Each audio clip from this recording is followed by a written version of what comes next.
Oke. Assalamualaikum warahmatullahi wabarakatuh. Waduh, kok kita berdua aja nih, Kak? Ini Iya lagi nih, ngapain dia? kita kayaknya mau lagi podcast nih. Waduh, judul podcastnya Ya, ini apa ini, Kak? ini nih judulnya teman-teman. Ya, cerdas gak melulu soal nilai. Oke, jadi ada pepatah yang mengatakan tak kenal maka tak sayang. Makanya kenalan, Kak. Kenalan ya. Enaknya aku duluan, apa yang di sebelahku duluan nih teman-teman. Waduh, kayaknya kita batu gunting kertas. Batu putih kertas Iya, aja biar ya. fair aja ya, Kak. Oke, kita dua kali aja ya, Kak. Oke, Oke, dua satu, kali ya. dua, tiga. Waduh, aku kalah. Yang kedua, Kak. Oke lagi. Satu, dua, tiga. Waduh, Wah, Kak kayak aku Kali nih tadi. teman-teman yang Iya, menang. Berarti aku duluan dong ya Fahri. iya. Nah, halo teman cerdas, saya Ciara di sini dan Fahri Adam Januar di sini. Dan kamu lagi dengerin Podas, podcast cerdas. Nah, kira-kira kita bahas apa ya ini, Kak? enaknya bahas apa ya Fahri? Enaknya tuh bahas yang lagi anget-angetnya nih, yang relate banget buat dibahas sama anak-anak seumuran kita nih. Mungkin yang kayak kita nih sepantaran, yaitu SMA. Jadi,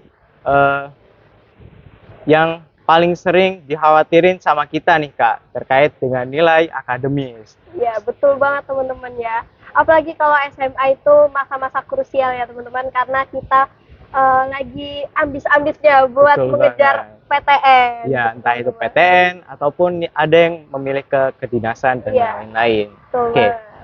siapa teman-teman di sini yang sangat khawatir dengan nilai akademis? Angkat tangan dong. Aku juga, Kak. Kayaknya kita sama-sama Iya. ngerasain ya. Kayaknya aku sendiri tuh sangat amat tertekan dengan adanya academic pressure ini teman-teman. Apalagi di momen hari raya kemarin Fahri, kayaknya tuh nilai sekolah tuh jadi topik favorit gak sih buat diomongin sama para om dan tante-tante ini? Betul banget nih, Kak. Jujur, waktu sampai di kampung halaman, bukannya ditanyain sehat atau enggak, ataupun ngasih THR, justru mereka malah nanyain nilai kamu bagus atau enggak sih? Atau enggak, justru mereka malah ngeluarin kata-kata yang bisa bikin down mental kita. Contoh, kayak semisal, kalau nilai kamu kayak gini, ya jangan haraplah kamu bisa masuk di PTN ini, kayak gitu. Emang sulit ya teman-teman kalau sudah menyangkut nilai sekolah, karena di lingkungan kita kayaknya nilai sekolah masih jadi patokan cerdas atau enggaknya kita ya. Bener banget tuh Fahri.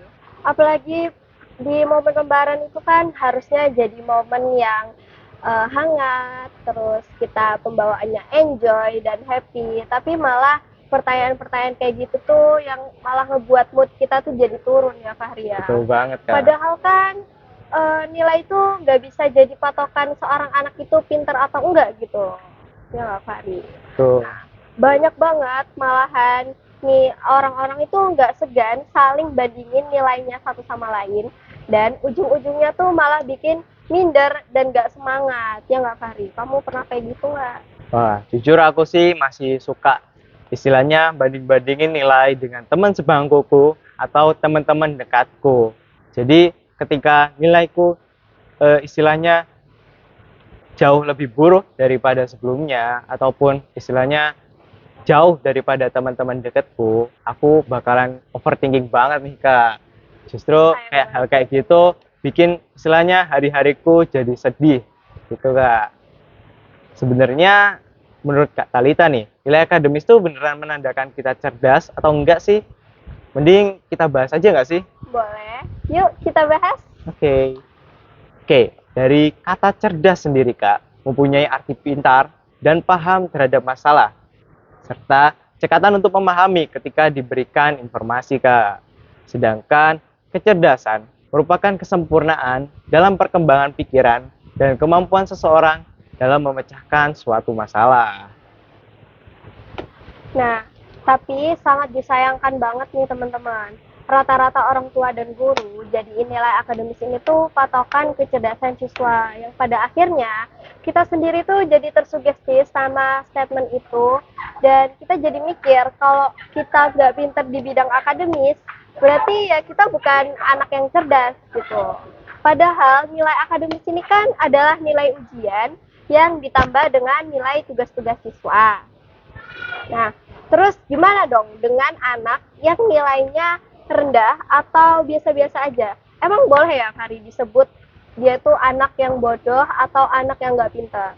Waduh, menurutku kata-kata anak yang bodoh itu nggak ada, Kak. Kenyataannya nggak sering anak yang nilainya rendah ini disebut anak bodoh dan malas. Sebaliknya, yang nilai akademisnya tinggi dianggap anak yang cerdas. Kalau Kak Kalita sendiri setuju nggak dengan statement ini? Jelas enggak dong ya teman-teman. Statement kayak gini tuh salah banget teman-teman. Karena nyatanya banyak banget siswa yang nilainya rendah, tapi dia itu unggul di bidang yang lainnya, kayak bermusik, melukis, atau olahraga. Terus juga nggak jarang banyak anak yang nilainya biasa-biasa aja, tapi ternyata dia tuh punya kepribadian yang bagus dan cermat banget nih teman-teman. Mereka itu pintar dalam menyelesaikan masalah, dan juga pinter banget mengelola emosi yang ada di dalam dirinya. Jadi dia itu kalau mau mengambil langkah selalu tepat dan cermat banget tuh Fahri. Setuju banget Kak Talita. Aku sendiri juga nggak setuju sama asumsi itu. Karena nilai akademis terkadang nggak semuanya hasil murni dari siswa. Banyak banget cerita-cerita dari temanku ataupun aku sendiri mengalaminya, kecurangan yang terjadi waktu ujian atau pas pengumpulan tugas.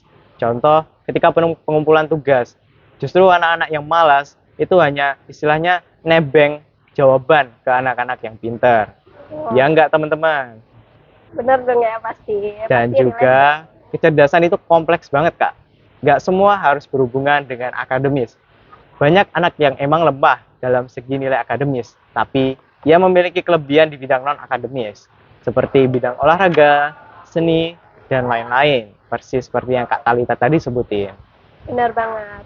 Terlepas dari itu semua teman-teman, sangat disayangkan banget sistem pendidikan di Indonesia ini tuh masih menggunakan standar IQ atau kecerdasan akademik. Yang dia ini hanya mencakup 2 sampai 3 kecerdasan aja.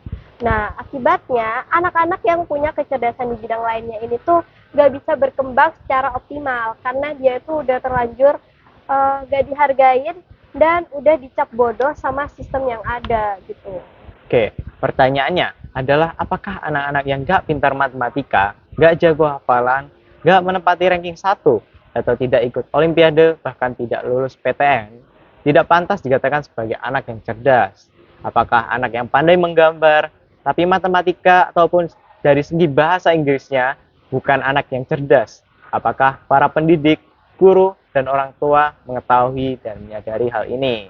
Sebelum kita masuk ke intinya, aku punya cerita nih Kak, biar istilahnya podcast ini nggak boring-boring banget. Kira-kira boleh Boleh cerita banget. nggak nih Kak? Boleh banget dong, biar teman-teman juga tahu ya apa contohnya dari fenomena ini teman-teman. Oke, ini jadi contoh nyata ya teman-teman. Jadi waktu SD aku punya teman yang bisa dibilang dia mungkin lemah dalam segi hafalan, hitung-hitungan, ataupun dari segi bahasa. Atau bisa dibilang hampir keseluruhan yang berkaitan dengan akademis itu lemah banget Kak.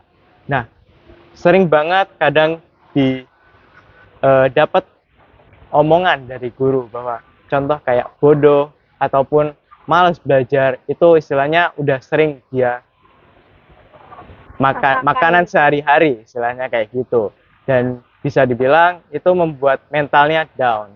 Tapi dari segi orang tuanya sendiri, orang tuanya mendukung penuh, yaitu nggak semua anak cerdas itu harus di akademis, dari non akademis pun bisa. Jadi dia nih sekarang jadi atlet anggar provinsi Kak. Keren banget gak sih Kak? Keren banget ya teman-teman. Oke. Nah, fenomena tadi itu emang agak sedikit krusial ya teman-teman, karena sangat disayangkan banget. Dia sebenarnya anak yang cerdas dan berprestasi, tapi karena tidak sesuai dengan standar kecerdasan yang ada di Indonesia, dia jadi nggak dihargain dan dicap bodoh. Betul banget Kak. Fenomena ini bertentangan sama teori kecerdasan majemuk yang dikemukakan oleh Howard Gardner. Nah, dia berpendapat bahwa kecerdasan itu adalah kemampuan untuk menyelesaikan berbagai masalah dan dapat menghasilkan suatu produk ataupun jasa yang berguna dalam aspek kehidupan. Nah, Teori ini itu berbeda sama teori kecerdasan IQ yang hanya melibatkan kemampuan bahasa, logika matematika, dan juga spasial nih teman-teman. Menurut Gartner, ada 9 aspek kecerdasan dan indikatornya yang berpotensi buat dikembangkan oleh setiap anak yang lahir tanpa ada cacat fisik di dalam otaknya. Nah, apa aja sih 9 aspek kecerdasan itu, Fahri? Waduh, banyak banget nih, Kak. Iya. Oke, langsung kita bahas aja dari yang pertama ya, teman-teman. Boleh. Yang pertama yaitu kecerdasan linguistik. Mungkin teman-teman masih asing dengan kata-kata linguistik. Nah, kecerdasan linguistik atau word smart adalah suatu kemampuan menggunakan kata-kata secara efektif. Nah, mungkin dari penjelasan tersebut teman-teman masih agak bingung nih. Apa sih maksud dari Kak Fahri ini? Oke, aku kasih contoh aja. Contoh orang-orang yang memiliki kecerdasan ini adalah para jurnalis, penulis, penyair, sofistik, maupun orator. Contohnya yang lagi panas-panasnya ketika pemilu kemarin yaitu Najwa Shihab nih, Benar Kak. banget. Terus ada Asma Nadia, seorang novelis sekaligus cerpenis. Terelie yang mungkin Kak Talita sendiri sering baca Iya, novelnya. betul banget. Aku suka banget guys sama novelnya Terelie yang Seri Bumi. Pasti teman-teman di sini banyak banget kan yang sudah baca berpuluh-puluh buku karya Terelie. Ya, walaupun aku sendiri bisa dibilang nggak suka literasi, tapi aku sering dengar-dengar dari temen nih bahwa novel-novel yang diterbitin oleh Terelie itu bagus banget. Nah, Lalu ada Laila S. Chudori, penulis novel bercerita, dan banyak lagi. yang kedua ada kecerdasan matematis logis. Nah, kalau ini pasti teman-teman udah pada umum dong ya, karena ini tuh biasanya dijadikan standar patokan seorang anak itu cerdas apa enggak nih. Betul banget nih, Nah, Kak. kemampuan ini tuh berkaitan sama penggunaan bilangan dan logika secara efektif. Seperti yang dimiliki oleh matematikus, saintis, programmer, dan juga logikus. Nah, kecerdasan ini tuh termasuk pada kepekaan, pada pola logika, abstraksi, kategorisasi, dan juga perhitungan. Contohnya kayak tokoh yang udah kita kenal dan udah pasti kayaknya dari SD juga kita udah dikenalin sama seorang tokoh ini ya teman-teman. Aduh. Contohnya adalah Albert Einstein, si ahli fisika, ada John Dewey, si ahli pendidikan, ada Stephen Hawking yang juga ahli fisika, dan ada satu lagi yang dari Indonesia, kebanggaan kita B.J. Habibie, ahli pesawat terbang dan juga mantan presiden Indonesia. Oke, kita masuk yang ketiga, yaitu kecerdasan spasial atau ruang visual, yaitu kemampuan untuk memberikan gambar-gambar atau imaji-imaji, serta kemampuan dalam mentransformasikan dunia visual spasial. Kecerdasan ini dimiliki oleh para seniman nih, teman-teman. Contohnya seperti Erika Ricardo, yang mungkin sering muncul di FYP kalian, lukis sekaligus konten kreator. Yang kedua yaitu Leonardo da Vinci yang terkenal dengan lukisannya, yaitu salah satunya Mona Lisa atau Vincent van Gogh. Yang keempat ada kecerdasan kinestik badani. Nah, kecerdasan ini tuh dapat memahami, mencintai, dan memelihara tubuh, dan membuatnya berfungsi seefisien mungkin bagi orang yang bersangkutan. Dengan kata lain, kecerdasan tubuh adalah kecerdasan atletik dalam mengontrol tubuh seseorang dengan sangat cermat. Nah, kecerdasan ini tuh biasanya dimiliki oleh para atlet nih teman-teman. Kayak contohnya teman Fahri yang tadi. Terus Iya, ada lagi betul nih banget. contohnya orang yang kayaknya sekarang lagi diidolakan banyak orang nih. Siapa tuh? Siapa tuh Kak kira-kira? Siapa lagi sih kalau bukan Pratama Arhan, pesepak bola profesional dari timnas Indonesia. Terus ada juga Muhammad Ali, petinju yang mendunia, dan masih banyak lagi. Oke, kita masuk ke yang kelima ya Kak, yaitu kecerdasan musikal. Mungkin teman-teman di rumah udah istilahnya udah paham lah, udah tahu dari namanya aja, yaitu musikal yang pastinya berkaitan dengan musik. Kecerdasan ini meliputi kemampuan untuk mengamati, membedakan, mengarang, dan membentuk bentuk-bentuk musik, serta mengembangkan dan mengekspresikannya. Kemampuan ini dimiliki oleh para musisi, contohnya seperti Taylor Swift, Justin Bieber, Dewa 19, Nadine Amiza, Tiara Andini, Hindia, dan masih banyak lagi. Yang keenam, ada kecerdasan interpersonal, yaitu kemampuan mengerti dan menjadi peka terhadap perasaan, intensi, motivasi, watak, dan temperamen orang lain. Terus juga kepekaan akan ekspresi wajah, suara, serta isyarat orang lain. Nah, kecerdasan ini tuh teman-teman biasanya dimiliki oleh para ahli psikologi, kriminologi, dan lain-lain. Oke, kita masuk yang ketujuh nih Kak, yaitu kecerdasan intrapersonal. Kemampuan ini berkaitan sama pengetahuan akan diri sendiri nih Kak, dan kemampuan untuk bertindak secara adaptif. Yang ke-8 ada kecerdasan naturalis. Nah, yaitu kecerdasan naturalis ini adalah kemampuan seseorang untuk dapat mengerti flora dan fauna dengan baik, kemampuan untuk memahami dan menikmati alam, serta menggunakan kemampuan tersebut secara produktif untuk bertani, berburu, dan mengembangkan pengetahuan alam lainnya. Oke, ini yang terakhir ya Kak, yaitu kecerdasan eksistensial. Kecerdasan ini mencakup kemampuan menempatkan diri dalam hubungan. Contohnya, menempatkan diri dalam hubungan dengan berbagai aspek eksistensial manusia, misalnya makna hidup, arti kematian, nasib dunia fisik, dan psikologis. Nah, gimana teman-teman? Dari aspek 1 sampai 9, yang mana nih yang kira-kira relate sama teman-teman? Karena banyak banget kan sebenarnya aspek kecerdasan itu. Nggak melulu soal nilai akademis dan nilai IQ aja. Nah, oleh karena itu teman-teman, daripada kita mengukur kepintaran seseorang dari nilai akademisnya aja, perlu banget ada evaluasi lebih luas lagi karena adanya kemungkinan setiap individu itu memiliki tingkat dan jenis kecerdasan yang berbeda. Selain itu juga, nilai buruk itu nggak selamanya disebabkan karena kepintaran seseorang loh teman-teman. Banyak banget faktor yang bikin seseorang itu mendapatkan nilai rendah dalam bidang akademis. Salah satunya nih adalah sistem pendidikan yang tidak mendukung karakter siswa. Jadi banyak banget bakat yang nggak bisa dikembangkan secara optimal. Dan juga lingkungan yang menjunjung tinggi nilai akademis yang bikin siswa jadi hanya terfokus dalam nilai akademis aja. Nah, yang poin kedua ini sangat relate ya dengan kehidupan kita sehari-hari karena kita terlalu menjunjung tinggi yang namanya nilai akademis, jadi waktu kita tidak mempunyai potensi dalam bidang akademis itu, kita sendiri tuh jadi kayak apa iya ya aku tuh emang anak yang nggak pinter atau nggak cerdas. Padahal kan mungkin aja nih, karena kita terlalu fokus dalam bidang akademis itu, kita tuh jadi gak menyadari kalau kita tuh punya potensi lain, kayak bermusik, ataupun olahraga, ataupun Banyak lah ya banyak Kak. lah ya teman-teman. Nah, hal itu juga membuktikan masih banyak banget yang menganggap kecerdasan seseorang bergantung pada nilai akademik nih teman-teman. Emang benar, nilai akademik bisa jadi tolak ukur kecerdasan seorang anak.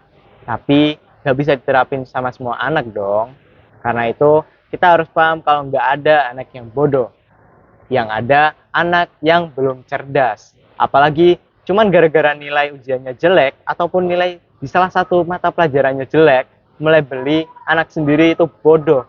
Sama saja dengan merusak potensi dan juga merusak mental yang ada pada diri anak tersebut.